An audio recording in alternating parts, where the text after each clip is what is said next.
Alright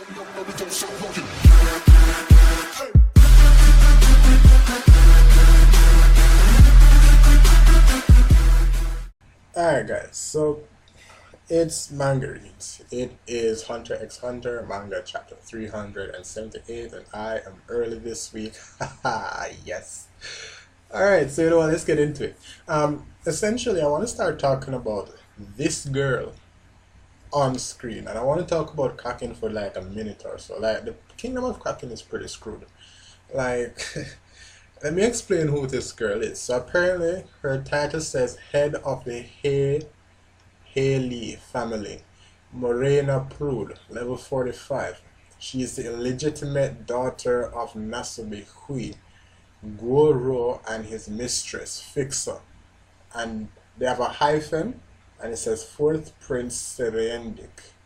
I don't even know if I'm calling that guy's name correct, you know, I'm working with it. Now essentially what this means is that she's an outside child. So Seriendik's mom got married to the king, or, you know, got married to the king. This is my take on things. It might be a bit different. But essentially Seriendik's mom got married to the king. They had Seriendik. But the king had relations with someone who was not a queen, someone who was not married to, and so the child being born was considered illegitimate and therefore not legible for the throne. In fact, that's the reason why there's a scar on their face. As you can see on her face, there's a scar made from what they say is they use 2 razor blades to scar them when they were kids, allowing them to live. So the scar is a symbol of them being allowed to live, so long as that they don't make public appearances or vie for the throne, you know, make some effort in politics or anything like that. So basically your dad's gonna be the king and you have no right to the throne. In fact, your life is just a gift to you because this scar reminds you that you could have been killed. Now I don't know what you guys make of that, but I think that's pretty fucked up. That's just putting it as it is. Like, you know, I don't think that it's humane at the very least, in no way at all. And I can see why she's so damaged. I mean, she's literally talking about destroying the world. She says that's her only reason to live. She says she doesn't care what happens to anyone or anything in this world, including herself. She just wants to tear it to the ground. Essentially, that's someone who's pretty damaged, someone who's pretty hurt, crying out. You know, she's speaking from a point of rage. I can't say that she has some human part to her where she's like, you know, she'll love or she'll be kind or whatever. I can't say that. I just met her, but damn, it's pretty harsh knowing what these people have to go through. Now, you might argue that, well, she's living a lavish life, you know, she has a lot of money, she has wealth, because as you can see from the 2 previous characters that were introduced, these 2 guys on screen, you can see that these guys aren't living in poverty.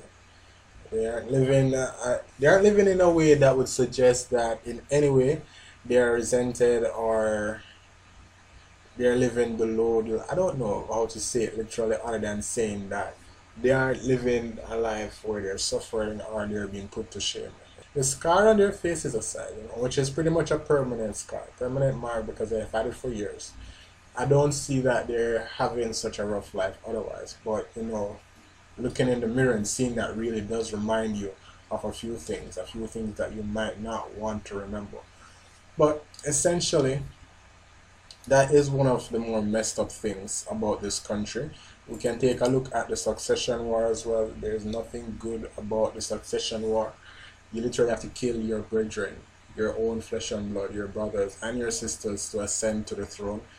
I don't see that as being very humane or familial in the least, but the king says what the king says and that's what happens.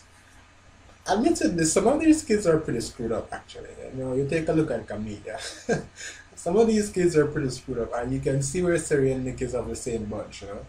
So that's it for Kakkin Kingdom. Now let's talk about Hisoka. No, let's talk about the spiders. No, let's talk about the mafia. Oh wait, they're all the same thing. So essentially, the mafia, the spiders, and Hisoka are all going to be connected because now they are searching for Hisoka. And I think I know what they're going to do. What they are going to do is they're going to try to get Hisoka. And they're going to try to help him to fight the spiders and hope They are going to hope that after this fight, Hisoka and the spiders are all destroyed. And that's essentially what they were talking about when they spoke about balance. Because really, of a fact, you have, let's say, 100 million in wealth available, and it's split across two people. If it's split equally, we're gonna see that it's split equally across everyone. In all cases, if it's split equally, everyone gets 50 million in wealth. But if there are 20 people, everybody gets 5 million. So that's what he's talking about, you know. If you have to split wealth, which is always finite, it's always finite, you know, the possibility of growing wealth is also finite. But if you have to split wealth among more people, that leaves less for you. And that's why military power is one of the best ways to redistribute wealth. Because with war, you can kill people. And with less people distribute to as well. And with a military power at your fingertips, you can use what's called tyranny, rule by fear, to really get whatever it is that you want. So you just take it. No one to stop you. So yeah, we have a lot of things happening right now with regards to the mafia, and it's tied into the spiders because the spiders and the mafia are supposed to be in cahoots, cooperating from what we saw last chapter. Although I'm pretty at odds with that. I'm not certain if they're actually working together or not, but let's say they are. And now they're trying to get Hisoka, so they're going to try to get everyone to fight each other. Now this guy with the crescent moon scar on his face, I don't know who he is or where he's from or whatever, we don't care. All we know is that he's going to get killed.